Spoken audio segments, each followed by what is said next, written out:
Man, मैं आपको बता दूं कि अगर आपको गॉस्पेल को समझना है, अगर आपको सुसमाचार को समझना है, तो आपको दो लोगों के बारे में सीखना बहुत जरूरी है. I'm telling you, if you want to understand the gospel, you have to learn about two very important people. पहला आदम, the first Adam, और आखिरी आदम. and the last. Okay? The first Adam, say first Adam. पहला आदम and the last Adam. और आखिरी आदम. और आज मेरे पीछे एक प्रार्थना करो, बोलो पवित्र आत्मा मेरी बुद्धि को खोल दे कि मैं तेरे वचन को समझ सकूं. मुझे ज्ञान और प्रकाशन का आत्मा दे कि मैं बाइबल को प्रभु एक धार्मिक पुस्तक की तरह नहीं मगर एक जीवन की पुस्तक की तरह देखूं, यीशु के नाम में. आमेन, आमेन. So 1 Corinthians 15:45. पहला कुरिन्थियों 15 उसका 45. 1 Corinthians 15:45. And so it is written, the first man Adam became a living being.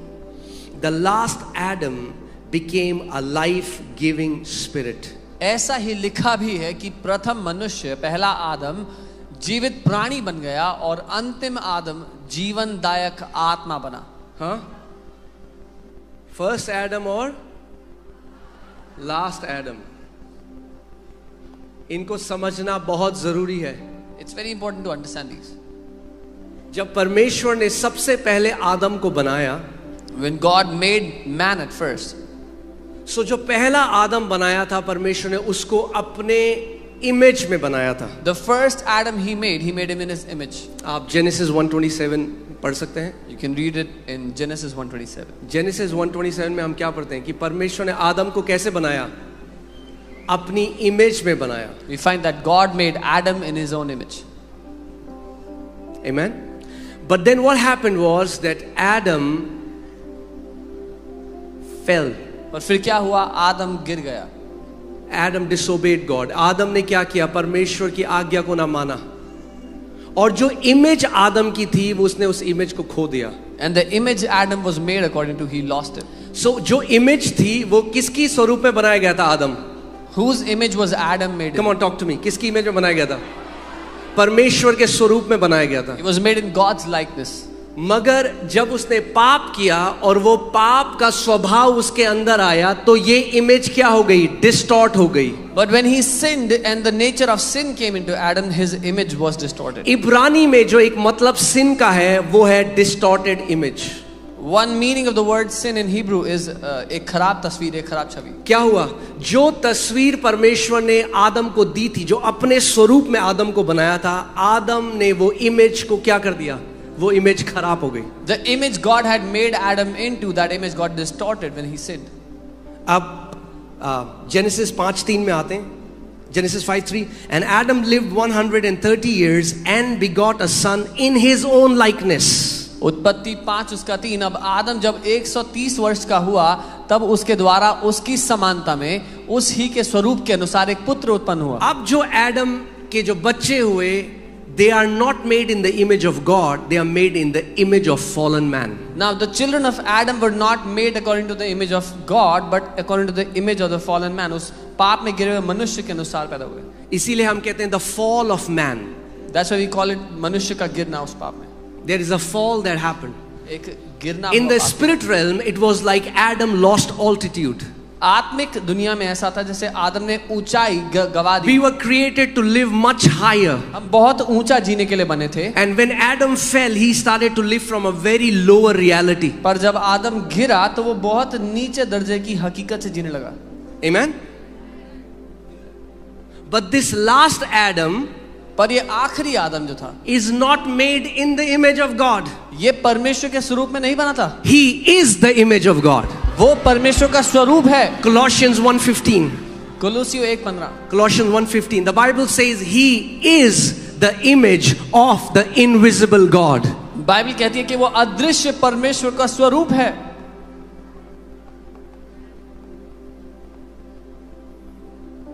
Of. So Bible हमें बताती है परमेश्वर इनविजिबल है, अदृश्य है. The Bible tells us God is invisible. मगर अगर आप उसको देखना चाहते हो But if you want to see him, तो एक ही तरीके से देख सकते हो, there's only one way for you to see him, वो है मसीह यीशु. and that's through Christ. Jesus Christ is the image of invisible God. मसीह यीशु उस अदृश्य परमेश्वर का स्वरूप है. और कोई स्वरूप नहीं है, There is no और कोई other रूप image. नहीं हो सकता. There is no एक other- ही रूप है. परमेश्वर ने अपने आप को एक रूप में प्रकट किया है. He is the image of the invisible God. God has expressed himself in only one image, that is that is his son Jesus. Amen. पहला आदम The परमेश्वर के स्वरूप में बनाया गया. The first- आखिरी आदम परमेश्वर का स्वरूप है. The first Adam was made in the image of God. The last Adam is the image of God. Amen. What does the word Adam mean here? क्यों बाइबल कहती है जो लास्ट एडम है वो मसीह यीशु है?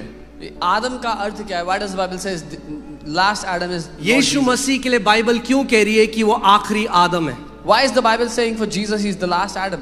Because hear this carefully. ध्यान से सुनना. Adam was not just an image bearer, he was the representative of entire humanity. आदम, क्योंकि मसीह यीशु केवल तस्वीर लेके नहीं आता, वो प्रतिनिधि था. Adam was not just the image bearer. आदम केवल तस्वीर लेके आने वाला नहीं था. He was the representative of entire humanity. वो सारी मनुष्य जाति का प्रतिनिधि था. आप समझ रहे हैं मैं क्या कह रहा हूँ? He was not just a man. वो एक इंसान ही था. He was the head of old Adamic race. वो पुरानी मनुष्य जाति का सर था, मुखिया था. Amen.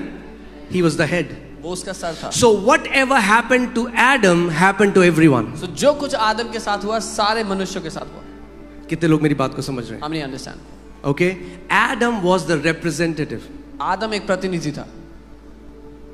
When Adam was kicked out of the garden, we were kicked out of the garden. जब आदम को बगीचे में से निकाल दिया गया तो हम सबको भी निकाल दिया. When Adam lost his altitude, we lost our altitude. जब आदम ने उस ऊंचाई के स्थान को गवा दिया, हमने भी गवा दिया. When Adam got that corrupted sin nature in him, we got that corrupted sin nature in us. जब आदम के अंदर वो भ्रष्ट स्वरूप आ गया पाप का, तो हमारे अंदर भी भ्रष्ट स्वरूप आ So गया. जो कुछ आदम में हुआ, Whatever happened to वो Adam सारी आदम की संतानों में हुआ.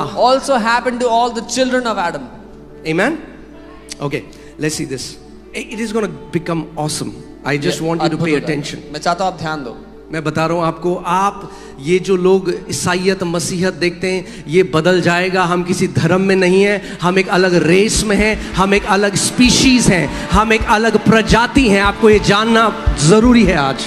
The way people look at Christianity would change because we are not in any religion. We are a different species, a different race altogether. इसीलिए मैं हमेशा से कहता हूं, ये कहना कि क्रिश्चियनिटी धर्म है सबसे बड़ी इंसल्ट है क्रिश्चियनिटी के लिए. That's why to call Christianity a religion is the biggest insult. मतलब कुछ लोग हैं धर्म में, ईसाईयत में. There are people who are in the religion of Christianity. Jesus did not come to this earth to start a new religion. Jesus came to start a new creation. यीशु मसीह इस पृथ्वी पर एक नया धर्म स्थापित करने के लिए नहीं आए, वो एक नई प्रजाति को उत्पन्न करने के लिए आए. Amen. All right. Let's see 1 Corinthians chapter 15. I'll read verses 48 to 49. पहला कुरिन्थियों 15. As was the man of dust. जैसे वो मिट्टी से बना मनुष्य था. कैसे बनाया था आदम को परमेश्वर ने? मिट्टी से. So the first Adam is called man of dust. जो पहला आदम था वो मिट्टी से बना मनुष्य है कहलाया.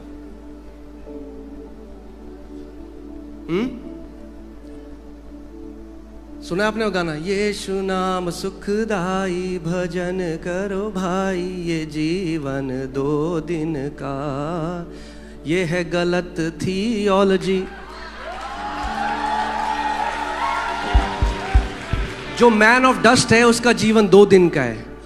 यीशु ने कहा जो मुझ पर विश्वास करेगा वो मर भी जाए तो भी जिएगा. The man of dust has his lifespan of 2 days, but Jesus said, he who believes on me, even if he dies, he will live. यीशु नाम सुखदाई, भजन करो भाई, ये जीवन अनंत का है.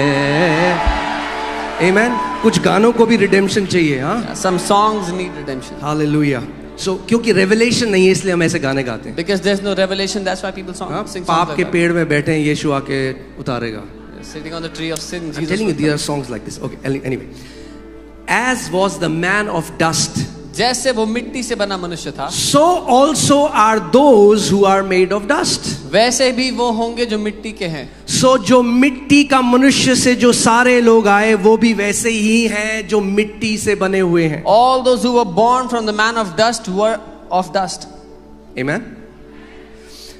And as is the heavenly man, hallelujah. और जैसा वो स्वर्गीय मनुष्य है, मसीह यीशु को क्या कहा गया? what is Lord Jesus called here? Heavenly man. स्वर्गीय मनुष्य। As is the heavenly man, so also are those who are heavenly. जैसा वो स्वर्गीय मनुष्य है वैसे ही वो भी है जो स्वर्गीय है। Say, I'm not earthly. बोलो मैं इस दुनिया का नहीं हूं, पृथ्वी का नहीं हूं।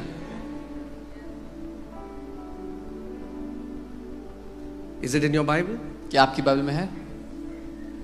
See, प्रभु बाइबल कह रही है जो मिट्टी से आया है, प्रभु ने क्या कहा, क्योंकि जो मिट्टी से आया वो मिट्टी में मिल जाएगा, मगर जो स्वर्ग से आया है वो स्वर्ग चला जाएगा।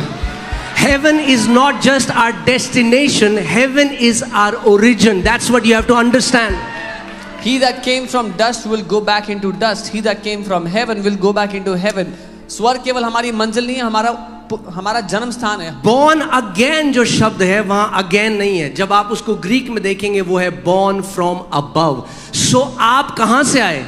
कहां से आए भाई? नया क्रिएशन अर्थ से थोड़ा आया, नया क्रिएशन स्वर्ग से आया है। The new creation came from heaven, not from the earth. Are you guys with me? आज भी कई मसीह हम जाएंगे स्वर्ग नहीं जाएंगे क्योंकि सुसमाचार नहीं समझते अभी तक। There are so many believers that are still thinking will we go to heaven or not because they do not understand the gospel. यीशु ने कहा है मैं स्वर्ग से आया हूं और मैं पिता से आया हूं, मैं वापस पिता के पास जाता हूं। Jesus said I came from the Father and I go back to the Father. Amen. So देखिए फिर से पढ़ते हैं।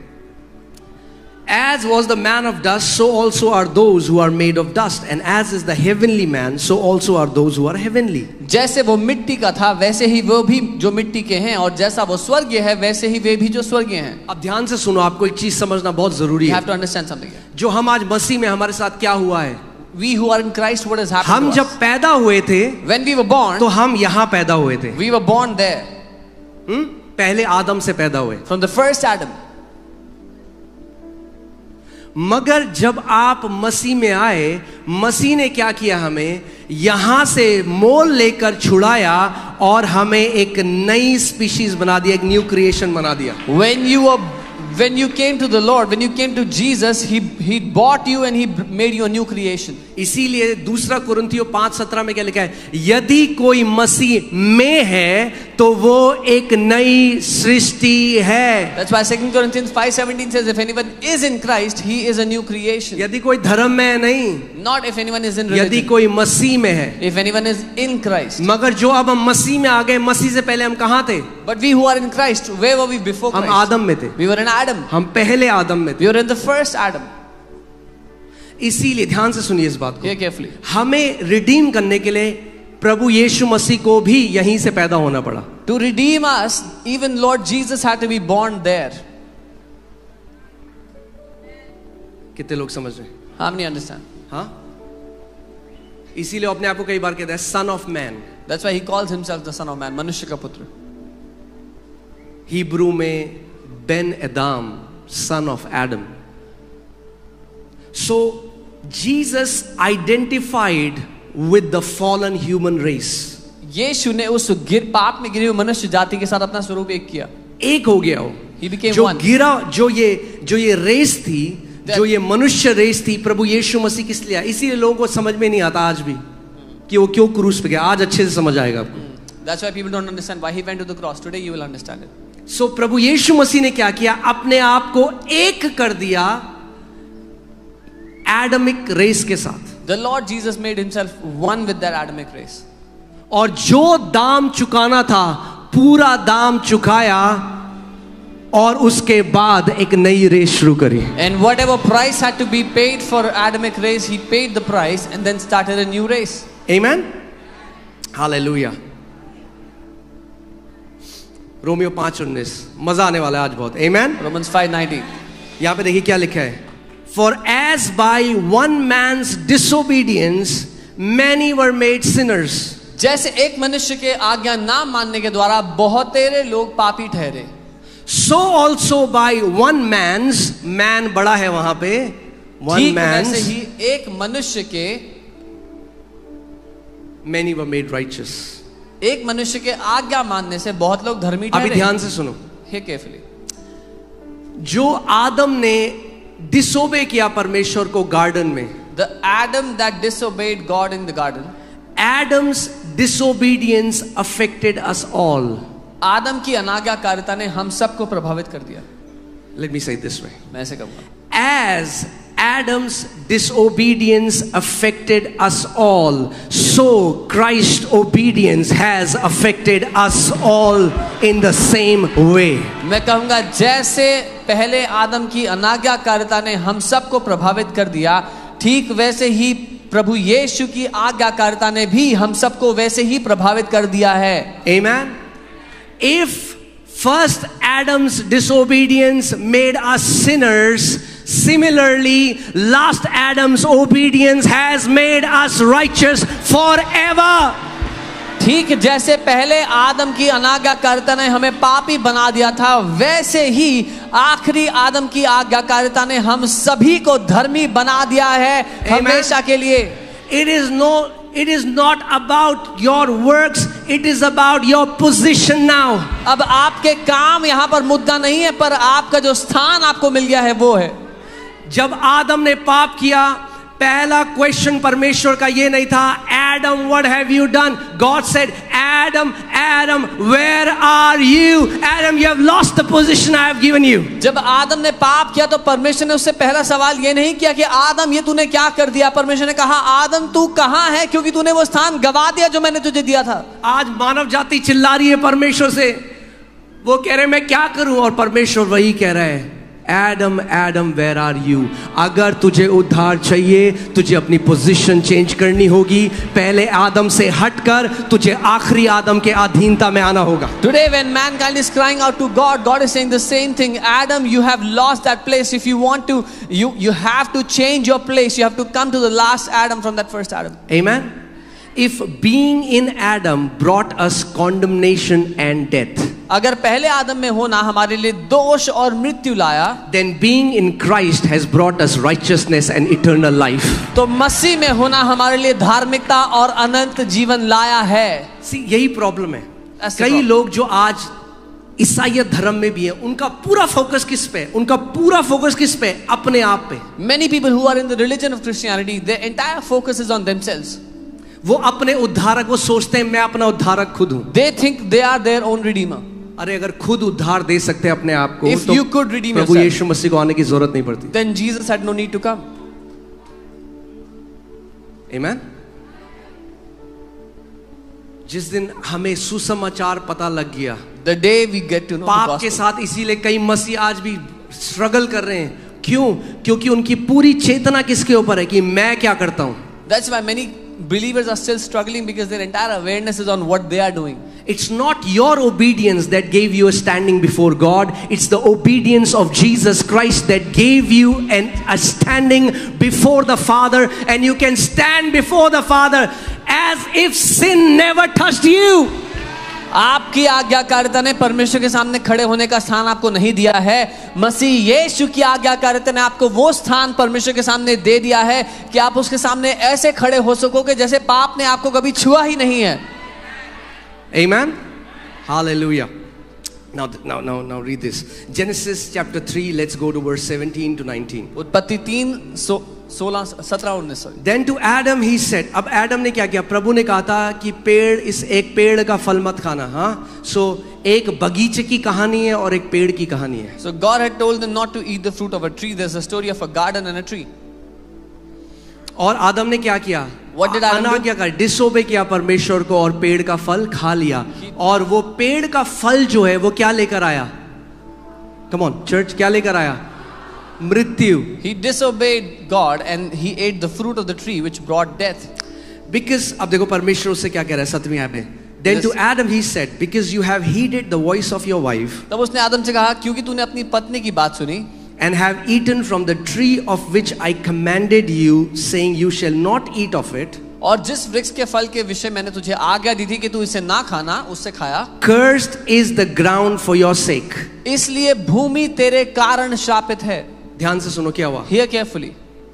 आदम को गार्डन से बाहर निकाल दिया गया। Adam was kicked out of the garden. जब आदम को गार्डन से बाहर निकाला, When Adam was kicked out, हम सबको भी गार्डन से बाहर निकाल दिया। we all were also kicked out. Garden was a place of abundance.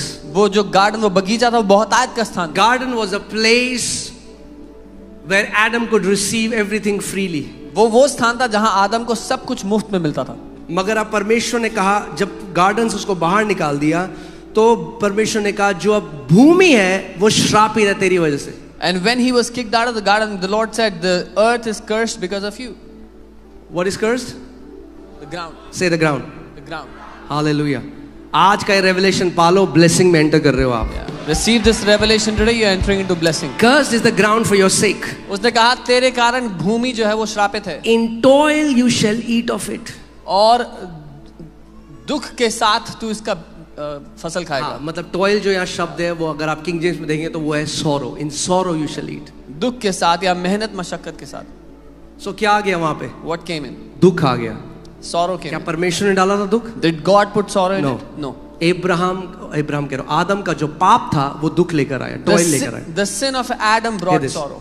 In toil you shall eat of it all the days of your life. तू अपने जीवन भर उसकी उपज दुख के साथ खाएगा। That's the story of so many people. They live in toil. ये बहुत से लोगों की कहानी है, वो लगातार मेहनत मशक्कत और दुख में जीते हैं। आखिरी सांस तक। Till their last breath. हाँ, वो कहते हैं खून और पसीने की कमाई। They are shedding sweat and blood to make a living. Both thorns and thistles it shall bring forth for you. और वो कांटे तेरे लिए उपजाएगा। 19 scripture, in the sweat of your face you shall eat bread. और अपने माथे के पसीने की रोटी तू खाया करेगा। और फिर प्रभु कह रहा है मिट्टी तू है, मिट्टी में चला जाएगा। And then God says, you're from the dust, you'll go back to dust. इसका मतलब आदम के बाद जितने लोग आए, so after Adam, everyone that came, the ground was cursed for their sake. उनके लिए भूमि श्रापित थी। In toil they were eating bread. वो पसीने में अपनी रोटी को खाते थे। The sweat of their face. अपने माथे के पसीने से। ये कहाँ बोला था परमेश्वर ने? Where did God say this? In the garden. बगीचे में। When the last Adam came, जब आखिरी आदम आया, he went to a garden, वो एक बगीचे में गया, which is called Garden of Gethsemane. जिसको गेत्सेमनी का बगीचा कहा गया। And in Luke 22:44, लूका 22 उसका 41, and being in agony, और उस पीड़ा में होते हुए he prayed more earnestly, उसने और जी जान से प्रार्थना, and his sweat became great like the drops of blood falling to the ground. और उसका पसीना मानो लहू की बड़ी बड़ी बूंदों के समान भूमि पर गिर रहा था। Everything in the Bible is prophetic. Bible में सब कुछ एक भविष्यवाणी की तरह है। The Holy Spirit is capturing this information and giving it to you so that आप समझ जाओ। पवित्र आत्मा इस जानकारी को पकड़ के आपको एक तस्वीर की तरह दे रहा The blood of Jesus didn't just wash us from our sins, कि यीशु के लहू ने केवल हमारे पापों से ही हमें नहीं धोया, मगर जब उसका लहू पसीने के साथ बहकर उस ग्राउंड में गया तो जो श्राप था हमारे लिए ग्राउंड में वो हमेशा के लिए उसने हटा दिया। but when his blood mixed with sweat went into the ground curse was removed for us forever. That means for you, for the new creation, for the children of God, we will not eat the bread of toil and of sweat and blood. इसका मतलब आपके लिए जो नया जन्म पाए हुए उसकी सृष्टि, उसके बच्चे हैं, आप अपने पसीने और खून की मेहनत की रोटी नहीं खाएंगे। Amen. The ground is not cursed for your sake. The ground is blessed for your sake because the blood of Jesus fell to that ground. आपके लिए भूमि श्रापित नहीं है, आपके लिए भूमि आशीषित है क्योंकि यीशु का लहू उसमें मिल गया है। Amen. I declare over you, you will never have to eat the bread by toiling. मैं ये घोषणा करता हूँ आपके ऊपर कि आपको कभी भी उस खून पसीने की रोटी के लिए नहीं बहाना पड़ेगा। Amen. Say no more toiling. No more toiling. मैं आपको बताना चाहता हूँ, Jesus, the last Adam, undid all the things first Adam did. यीशु जो आखिरी आदम है उसने वो सब कुछ वापस उल्टा कर दिया जो पहले आदम ने किया था। Amen. Hallelujah. Glory. प्रभु ने क्या कहा था? What did the Lord say? आदम को क्या बोला था कि पेड़ का फल मत खाना, Do not eat the fruit of the tree. और उसने खा दिया. And he ate.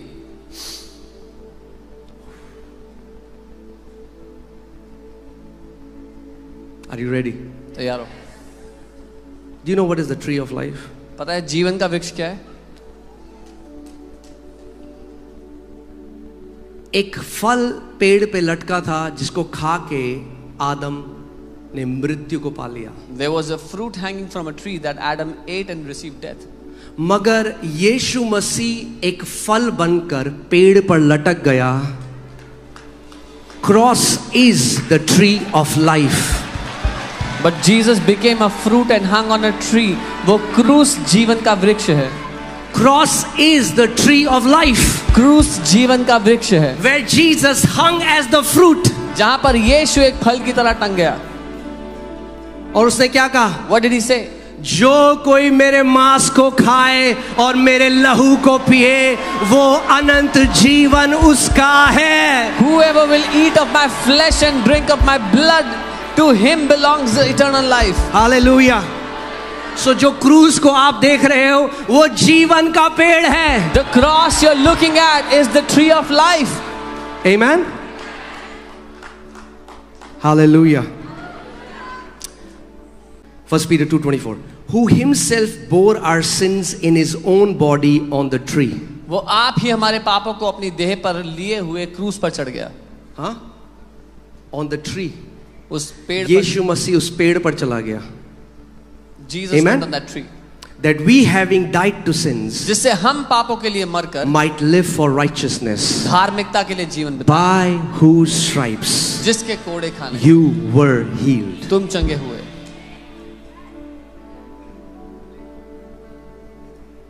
Amen. Hallelujah. So, John 6:51. Let me read it. I am the living bread which came down from heaven. यूहन्ना 6 उसका 51. यीशु ने कहा मैं वो जीवन की रोटी हूँ जो स्वर्ग से उतरी है. If anyone eats of this bread, यदि कोई इस रोटी को खाए he will live forever. तो वो सर्वदा जीवित रहेगा. And the bread that I shall give is my flesh, और जो रोटी मैं इस जगत को देता हूँ वो which I shall give for the life of the world. वो मेरा मांस है जो मैं इस जगत के जीवन के लिए देता हूँ. Amen. John 6:53. Then Jesus said to them, most assuredly I say to you, unless you eat the flesh of the Son of Man and drink his blood, you have no life in you. यूहन्ना 6:53. यीशु ने उनसे कहा कि मैं तुमसे सच कहता हूँ कि जब तक तुम मनुष्य के पुत्र का मांस ना खाओ और उसका लहू ना पियो तुम में जीवन नहीं. Whoever eats my flesh and drinks my blood has eternal life. जो मेरा मांस खाता और मेरा लहू पीता है अनंत जीवन उसी का है. And I will raise him up at the last day. और मैं उसे अंतिम दिन फिर जिला उठाऊंगा. For my flesh is food indeed. क्योंकि मेरा मांस वास्तव में खाने की वस्तु है. जब ईव ने उस फल को देखा तो बोला this is a good thing for it's a good thing for food. It's a good thing to eat. When Eve saw that fruit, उसने कहा ये सच में खाने के लिए अच्छा है. Amen. My flesh is food indeed, my blood is drink indeed. मेरा मांस वास्तव में खाने की वस्तु, मेरा लहू वास्तव में पीने की वस्तु है. He who eats my flesh and drinks my blood abides in me and I in him. जो मेरा मांस खा मेरे लहू में से पिए मैं उसमें बना रहता हूँ और वो मुझ में बना रहता है. Amen. What is Jesus saying? It's a spiritual significance. यीशु क्या कह रहे हैं? ये एक आत्मिक महत्व है इसमें. He is not making us carnivores कि हम लोग मांस खाने लग जाएं किसी का. No, it's a prophetic picture. ये एक भविष्यवाणी की तस्वीर. जैसे आदम और ईव ने उस पेड़ का फल खाया और मृत्यु आई, यीशु मसीह वो क्रॉस जो जीवन का वृक्ष है, जब हम उस फल को खाते हैं, सो यीशु मसीह स्वयं हमारे लिए वो फल बन गया. And when we partake of him, we have eternal life. Just as Adam and Eve ate that fruit and death entered, then Jesus became the fruit of life for us. So when we eat him, we have life, eternal life. So प्रभु भोज कोई ईसाई रीति रिवाज नहीं है. So Holy Communion is not a Christian ritual. जब भी आप प्रभु भोज ले रहे हो, आप जीवन के वृक्ष से खा रहे हो. Whenever you are eating from the Holy Communion, you are eating from that fruit of the fruit of the life. Amen. इसीलिए आज जब आप कम्युनियन लोगे एक अलग तरीके से लोगे. So today when you will take communion, it will be different. पाप खाने की वजह से आया, Sin came because of eating. और आज अनंत जीवन भी खाने की वजह से आया। And today eternal life has also come because of eating. अगर उस फल को खा के पाप का स्वभाव आ गया तो इस फल को खा के धार्मिकता का स्वभाव आता है। If by eating that fruit the nature of sin entered, by eating this fruit the nature of righteousness enters. Amen. Hallelujah.